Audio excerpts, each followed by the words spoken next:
traditional fossil power transportation. So one of the technology that's been discussed in ACS is the e-mobility. So what problem can it solve for the continent and why it's important? So why electric mobility is such a big deal? I want to discuss that with you. You know, so electric mobility it has the potential to address several pressing challenges in Africa. You have, for example, air pollution. The e-mobility can reduce air pollution in African cities, where, for example, poor air quality contribute to health issues.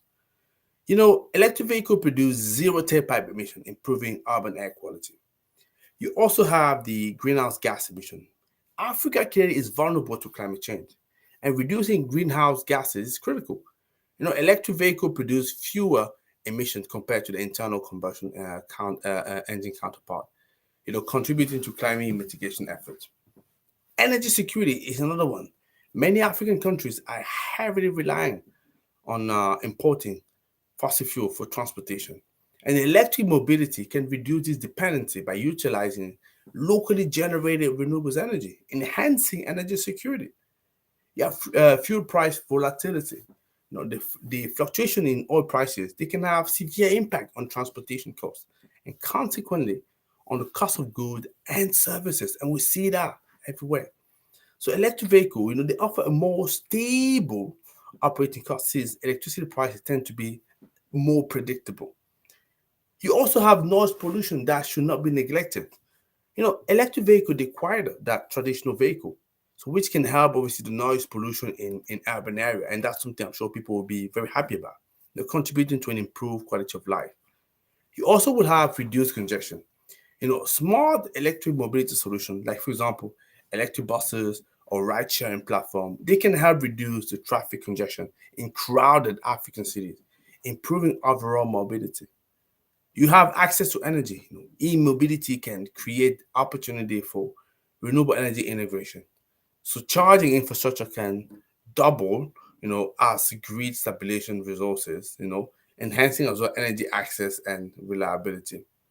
You also will have, job creation. That's something I don't want to leave behind. So the electric vehicle industry, it can generate employment opportunities, in manufacturing, in charging, infrastructure deployment, in maintenance, and associated services. Definitely technology leapfrogging, that's something we talk about a lot with the e-mobility. I know some of you will neglect that, but you shouldn't because it's clearly part of the conversation here. Yeah. Because Africa has a potential to leapfrog traditional automotive technologies and adopt electric mobility, taking advantage for recent advancement in battery technology and digital infrastructure. We don't need necessarily follow the exact same step people have done before. Remember, what they've done before, that was what was the best solution at the time. The question we need to ask ourselves right now is it still the best solution at the moment, or can we do different? Can we do something different? Important. Health benefits.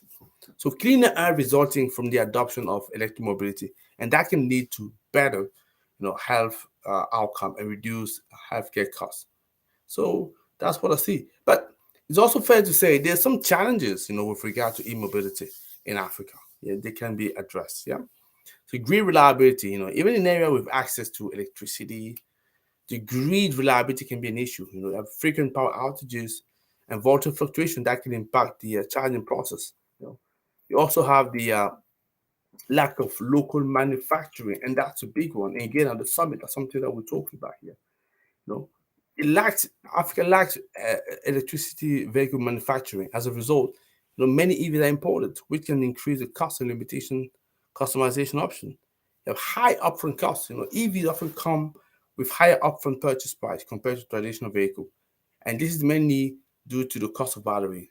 So this cost can be a significant barrier for adoption, particularly in countries with lower average income and limited charging infrastructure. I'm sure video that I've shared over the last few weeks where I was looking at e-power station, infrastructure is important. Developing robust charging infrastructure is key to the challenge. Yeah, absolutely. So many African countries, they lack the necessary charging stations for EVs, making it difficult for individuals to charge their vehicle conveniently. So electric mobility offers significant advantages, and successful implementation in Africa would depend on addressing challenges like the charging infrastructure, the affordability, grid reliability. But it holds a great promise, right, for the continent about sustainable development.